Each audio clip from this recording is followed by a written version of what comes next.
մեր խմբակցության նիստի ժամանակ մենք քննարկել ենք եւ նաեւ եղել է որոշում խմբակցության ներսում որոշում,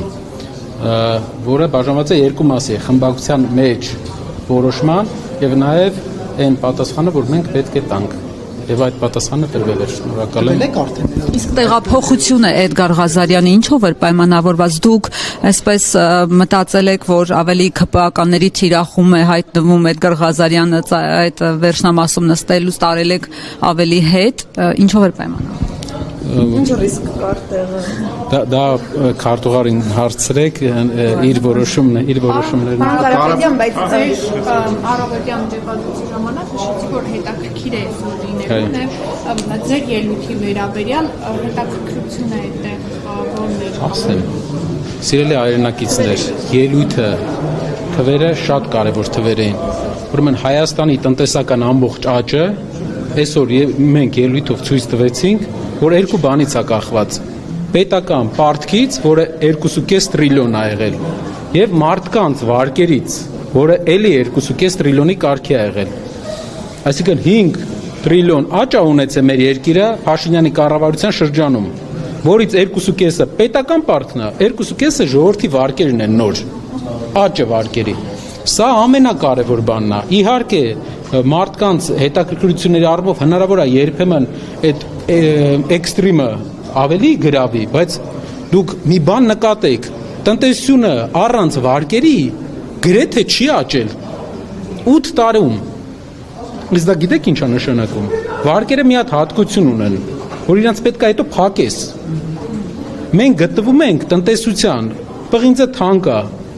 Հայաստանից պղինձ ենք արտանում, Ռուսաստանից ռուս-ուկրաինական պատերազմի արդյունքում գումարներ է գալիս։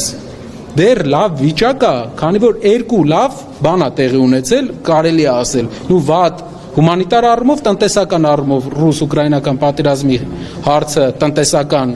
էֆեկտը դրական է, հումանիտար առումով կատաստրոֆիկ, եւ երկրորդը պղնձի գինը պատմական ռեկորդներ է խփում։ Բայց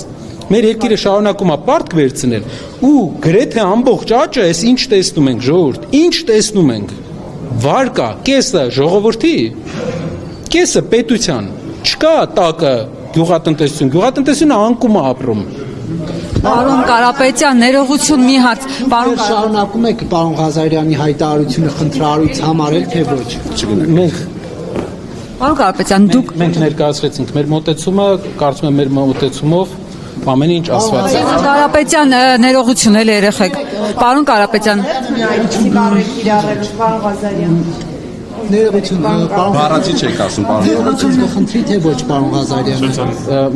Մենք արդեն տեսանք, այն ինչ տեսանք, շնորհակալ եմ։ Կարապետյան, դուք մագնի B6 խմում եք ազգային ժողովի նիստերին գալուց առաջ։ Ես չէ, բայց գործընկերներ ունեմ, որ այո։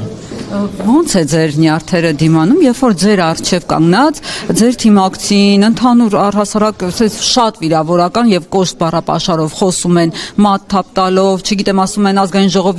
ժողովից դուրս կշպրտենք, էվակուացնենք, սադրիչ, էլ ինչ ասես ասում են։ Ես հասկանում եմ, որ հիշում եմ, թե ում համար եմ այստեղ։ Հիշում եմ, որ իմ ժողովրդի, այսինքն մեր հասարակության այս ամբողջ ընթացքում անցած տարվա ինչքան գյուղեր ենք եղել, ինչքան մարդկանց հետ ենք շփվել, ինչ պատասխանատվություն ունեմ ես այդ մարդկանց առաջ 100,000-ների ու հիշում եմ, որ այս պահը ոչ աշխատանքից խոսալու պահը այդ մարդկանց օգուտ չի իմ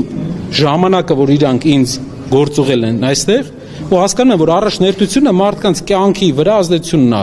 գեր առաջնահերթությունը փոփոխության արդյունքում, որովհետև բազմաթիվ են խնդիրները։ Իսկ ընդհանուր առաջնահերթությունը հասկանաց, այս ձեր արհամարյանքը, լռությունը սխալ չեն հասկանաման։ Մեր հասարակությունը կարա վստահ լինի, եթե անձնական ոչ մեր հասարակության կողմից գործուղված այստեղ մարդ լինեինք մենք, այդ վստահությունը չստացած լինեինք, անձնական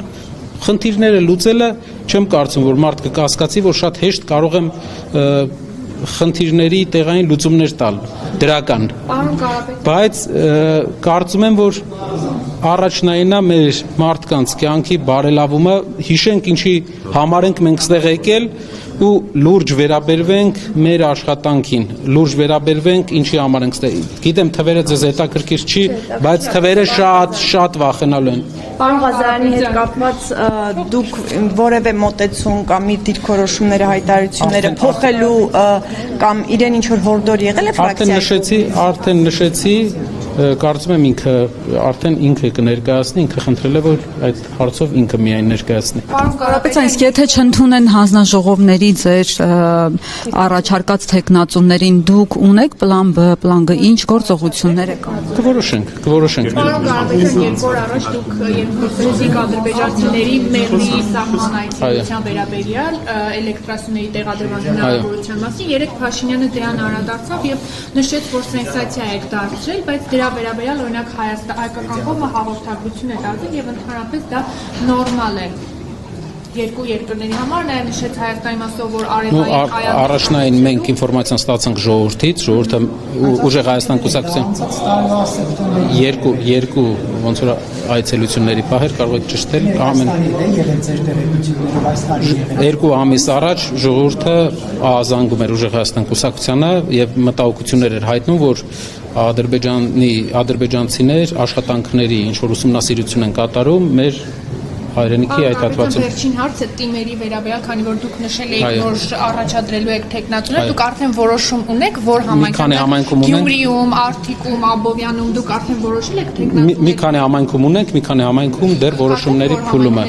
Կներկայացնենք ընթացքում, որպեսզի վերջնական հենց ներկայացնելու ժամանակ բոլորին Գյումրիում ներկայացնելու եք։ կներկայացնենք։